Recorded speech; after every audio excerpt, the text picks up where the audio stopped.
Você sabia que os recibos de profissionais da área de saúde e a omissão de rendimentos estão entre os 3 erros mais comuns que fazem com que sua declaração fique retida em malha fiscal? No vídeo de hoje, você vai aprender a evitar esses problemas que podem trazer um grande prejuízo financeiro para você contribuinte. Olá, seja muito bem-vindo, bem-vinda ao seu canal Manual do Contribuinte, com dicas que fazem você economizar seu tempo e dinheiro. Na primeira parte desse vídeo, você aprendeu o que é malha fiscal, como fazer a consulta para saber se sua declaração está retida em malha fiscal e apresentamos o primeiro tipo de erro mais comum que faz com que a sua declaração fique retida em malha fiscal, que é o caso dos dependentes. Você já aprendeu como reconhecer esse erro e, o mais importante, como resolvê-lo. Já quero iniciar esse vídeo relembrando que tanto na primeira parte quanto nessa segunda, o objetivo é evitar que você, contribuinte, acabe numa situação muito prejudicial, principalmente do ponto de vista financeiro.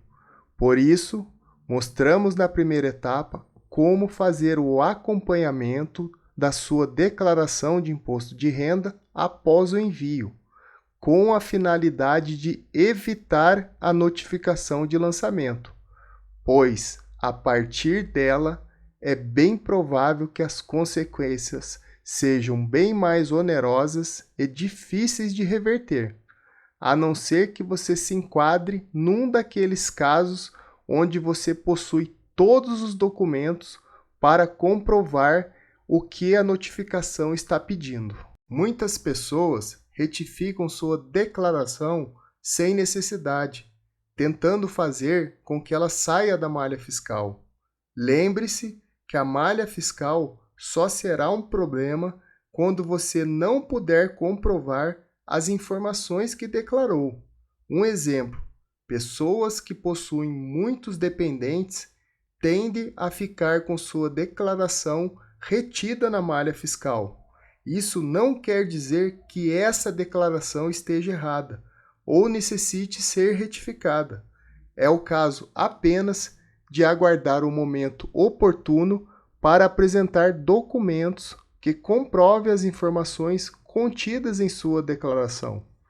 Um exemplo para você entender é do pai que todo ano fica com a declaração retida em malha fiscal em virtude da esposa e dos 7 filhos serem declarados como seus dependentes. Todo ano ele não recebe a restituição dentro dos lotes normais, pois a sua declaração fica em malha fiscal para que ele possa fazer a comprovação de seus dependentes e, no momento adequado, ele, por meio de processo digital, inclui a certidão de nascimento de todos os seus filhos, juntamente com a de casamento. Após a análise dessa documentação pelo auditor fiscal, sua declaração é liberada e entra na fila de restituição para pagamento. Mas me diz aí, por que essa preocupação das providências serem tomadas antes da notificação de lançamento? Por causa disso aqui. A notificação de lançamento é um documento que formaliza a cobrança de crédito tributário, impostos e aplicação de penalidades, multas. Essa notificação é enviada quando a Receita Federal identifica uma infração à legislação tributária a partir do cruzamento de informações que constam na sua própria base de dados. É o que acontece na malha fiscal, quando as pendências não são resolvidas. Ao receber uma notificação de lançamento, você pode pagar o valor lançado, parcelar a dívida, solicitar a retificação do lançamento, se for cabível, na maioria das vezes pode não ser cabível, ou contestar o lançamento apresentando uma impugnação. Portanto, esse é o motivo pelo qual estamos frisando para que você resolva antes da notificação, porque após a notificação você já não pode mais fazer a sua retificação espontânea da sua declaração de imposto de renda. E após essa pequena e necessária revisão da primeira parte do vídeo e também da complementação das informações relativas a dependentes, nós entramos no segundo erro mais comum que faz com que sua declaração fique retida em malha fiscal, que são os recibos dos prestadores de serviço da área de saúde. Primeiramente, eu quero mostrar para vocês aqui no site da Receita Federal quais profissionais posso incluir como despesa médica.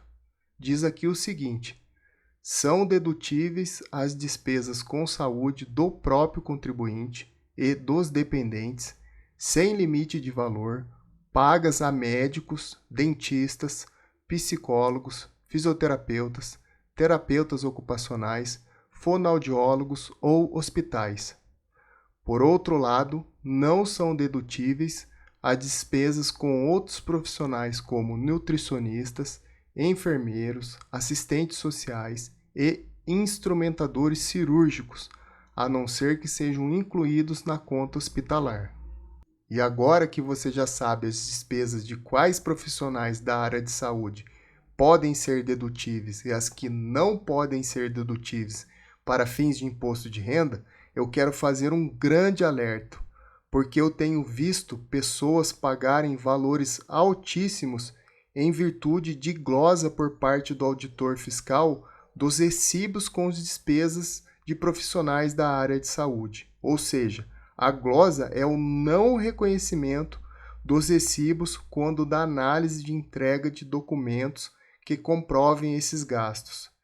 Infelizmente, existe uma prática ilegal por parte de alguns prestadores de serviços na área de saúde, que é a venda de recibos para abatimento do valor do imposto a pagar ou aumento do valor do imposto a restituir. Eu mesmo já recebi proposta de compra de recibos para usar em minha declaração. É claro que eu não aceitei e nunca mais fui nesse profissional. Nunca façam isso em hipótese alguma, pois eu já vi muita gente pagando valores que as deixaram endividadas para o resto da vida por causa desse expediente. Eu já vi um rapaz que colocou um recibo de R$100 mil de um plano de saúde na sua declaração, achando que não ia dar nada. Isso gerou um valor muito alto para ele pagar, e quando ele soube desse valor, ele ficou desesperado. Portanto, não façam isso. Depois, irei deixar na descrição do vídeo o link dessa matéria do fisioterapeuta que forneceu recibos no valor de 4,4 milhões. Ele teria que trabalhar 24 horas por dia, cobrando R$ 502 por hora de atendimento. Esse foi o cálculo feito de acordo com os valores de recibo que ele forneceu. Esse profissional é um dos 472 da área de saúde que, junto com 35.230 declarantes, ou seja, contribuintes, informaram ao fisco 350 milhões em pagamentos fictícios, ou seja, 350 milhões com despesas de profissionais da área de saúde que não existiram, de recibos comprados. E por que eu trouxe essa informação para você?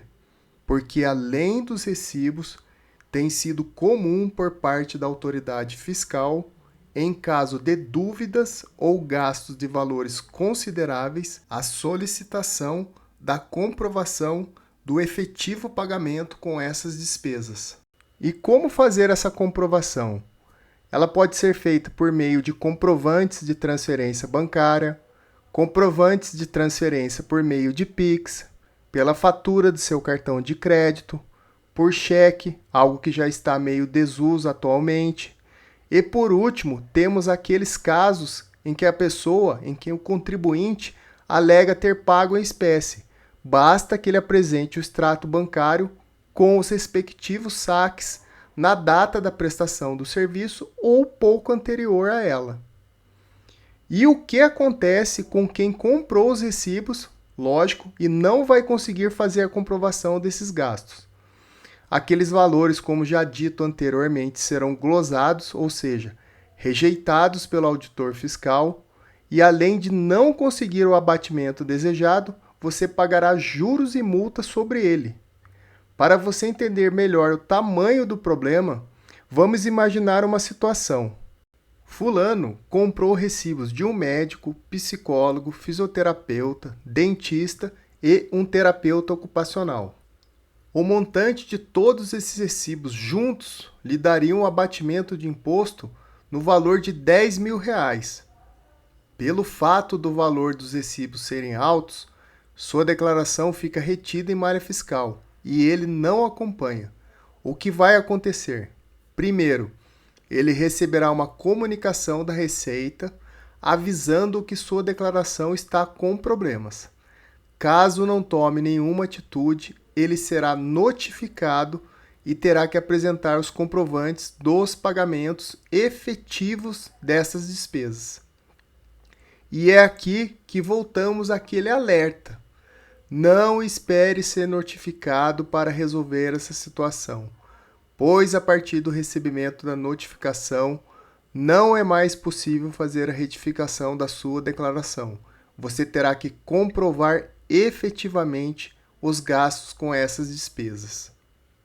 Voltando ao nosso exemplo fictício, como os serviços não foram prestados, fulano não conseguirá fazer a comprovação efetiva desses gastos, e o resultado será esse.